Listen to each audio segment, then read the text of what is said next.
As long as we keep speaking outside, argumenting with each other unnecessarily, there will be deep unrest within us. The day we become silent from the mind, then no matter what comes out of our mouth outside, we will remain calm.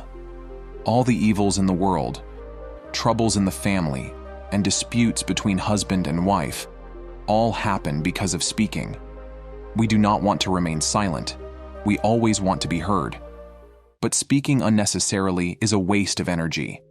That is why all the enlightened people, sages and saints went towards solitude, because they did not have to speak much and did not have to listen much.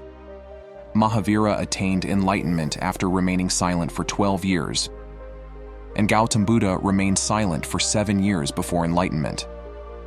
Osho, Ramana Maharshi, Chanakya, and Lao Tzu were also worshippers of silence. You can remain alone and live in peace, even while living in this world.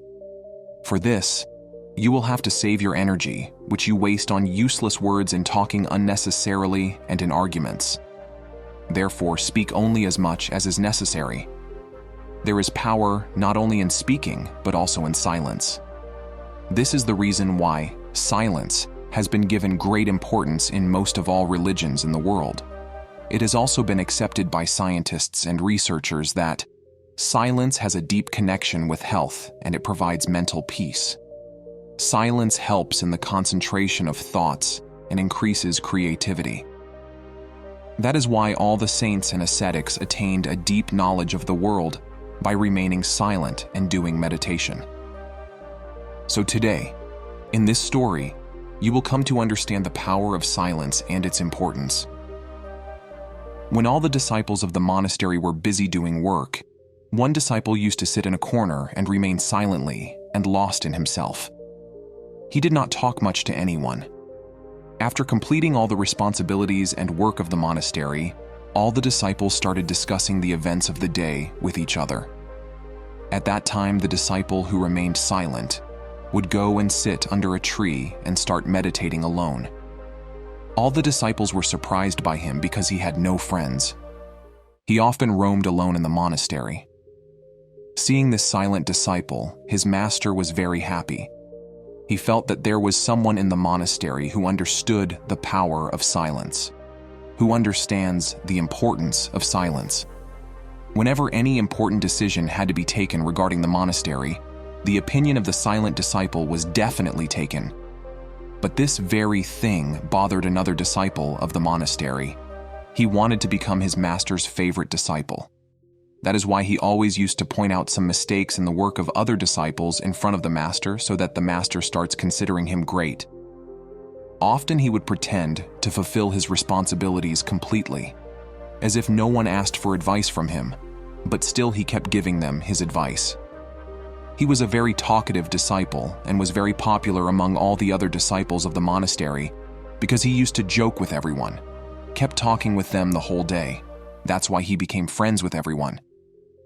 But when the master of the monastery used to take the opinion of another disciple instead of taking his opinion, it used to irritate him a lot. He felt that he was more intelligent than the other disciple, but the master still favored him. It was not that the master was not aware of the nature of the disciple who was very talkative, but the master wanted to teach him in his own way so that his habit of talking too much, the habit of showing off, the habit of finding faults in others will end, and he will be able to touch the depths of knowledge by remaining silent. In fact, this is the desire of every true master. He somehow wanted to make the talkative disciple realize that the infinite truth can be known only by remaining silent. That vastness can be realized only by being silent. One day, Master thought of a way. He called all the disciples of the monastery to him and said, "I am dividing you all into 2 groups and sending you to different villages to beg for alms. The 2 disciples who beg the most will be given the opportunity to handle all the responsibilities of the monastery." Continuing his talk, the master told that our ego is destroyed by begging. That is why every disciple should beg for alms with all his heart. No one should take this work as a formality, otherwise you will lose a lot of knowledge of your life. The master of the monastery deliberately made a pair between the talkative disciple and the silent one. Only one thing was going on in the mind of the talkative disciple, that this time he had a chance, and he would show this master how much more talented he was than the disciple who remained silent. Both the disciples decided with their mutual consent that both of them would start begging from different corners of the village so that the work of begging could be finished quickly. The silent disciple would go to every door with folded hands and present his alms bowl in front of them. There was a simplicity on his face and a solitude in his eyes, which made alms givers feel blessed by giving him alms. Whereas the second talkative disciple used to go to every door and start giving them some lectures and knowledge, due to which most of the people used to return him without giving any alms. When both of them meet in the middle of the village after begging for alms, the talkative disciple sees that the silent disciple has twice as many alms as him. Seeing this, he was deeply hurt. But when both of them were going return to the monastery with the alms, the talkative disciple thought of a trick. He told the silent disciple that we should put our alms in one bag. Master had asked both of us to bring alms together. The silent disciple put all his alms in his bag without saying anything. The talkative disciple was feeling very happy in his mind that now Master would not know who among us asked for more alms. He felt that his master would consider him great and intelligent. That's why he used this trick. After the arrival of all the disciples in the monastery, when everyone's alms were weighed in the evening, the alms of these two disciples were the highest. While greeting both of them, the master congratulated them by patting their backs in front of all the disciples of the monastery and said, "I cannot hand over the charge of the monastery to both of you. Due to this, there is a risk of mutual differences. That is why the responsibility of the monastery will be handed over to the one among you who has brought more alms." When he asked him who among you had asked for more alms, the disciple who talked too much said that, "Master, I had begged alms twice as much as him, but I made the mistake of putting both the alms in the same bag. I don't know that. You are going to make such a decision. Otherwise, I would have kept my alms bag separate." On this, the master asked the disciple who remained silent, "Do you agree with him? Did you bring less alms than him?" Hearing this, the disciple who remained silent said, "Master, I do not have any means by which I can prove that I had brought more alms than him." Actually, he was saying the opposite. I had brought double the amount in alms. He had brought half the alms compared to mine, and it was he who told me to put the alms in one bag. There was a hill at some distance from the monastery, behind which the sun was just setting in the evening, and Master knew who was telling the truth, but to prove the truth to the other disciples, he asked both of them a question. "What can you see on the hill behind?" Hearing this, the talkative disciple immediately said that, "Master, the sun is spreading its color behind the hill. There is redness in the sky. This is a very beautiful scene." He wanted to say a lot more things, but the master silenced him, and when he looked at the second disciple to get the answer from him, he saw that the disciple's eyes were filled with tears. His eyes were filled with reverence, devotion, and love. Master did not need to ask him. Addressing all the disciples, the master said that I had asked the question, "What can you see behind the hill?" Most people will see that it is a very beautiful scene, but the interesting thing is that beauty cannot be expressed in words. It can be felt, and the other person can see that beauty in your eyes. Pointing towards the silent disciple, the master said that this disciple has actually seen the beauty. The second disciple has just explained the beauty, but he has actually felt that beauty.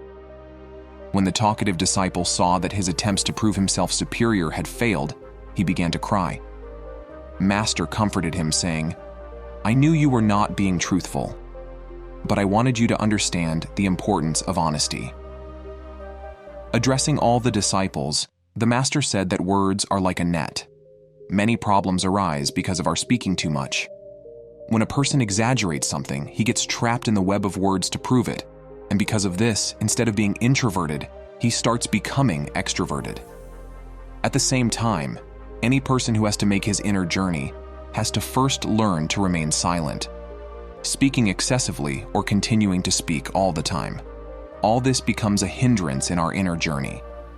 When you practice being silent, you start spending time with yourself so that you become aware of your solitude. And once solitude is established in your mind, you see that simplicity in your eyes, on your face, and in your presence. Everything becomes visible in a glimpse of clarity. There is nothing left to prove. There is nothing left to tell. Everything can be seen in the eyes.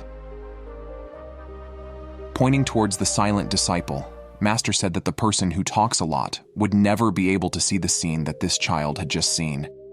He will continue to argue with his intellect about what he is seeing, but he will not be able to feel anything from it. He will be able to see the mountains, the sun, or its redness, but he will never be able to see that beauty, that vastness, that non-duality. If you want to learn the art of remaining silent, then first of all, you have to keep one thing in mind, that you should not try to impress anyone. Most people speak more because they want to impress others. They want to prove themselves, and in the process of proving that, they keep falling into the trap of words, and gradually it becomes their habit. If a person wants to influence others, then how many people will he be able to influence? His hunger will keep increasing, and he will never be able to influence everyone in the world. That is why it is important to understand that instead of being extroverts, we can understand ourselves deeply by being introverts. Concluding his remarks, Master gave his last message. He said that if a person cannot remain silent for a long time, then he should practice for a short time. By taking a firm resolution, the practice of remaining silent for some time, in a day or for some time in a week, or even for a day, should be done like a fast.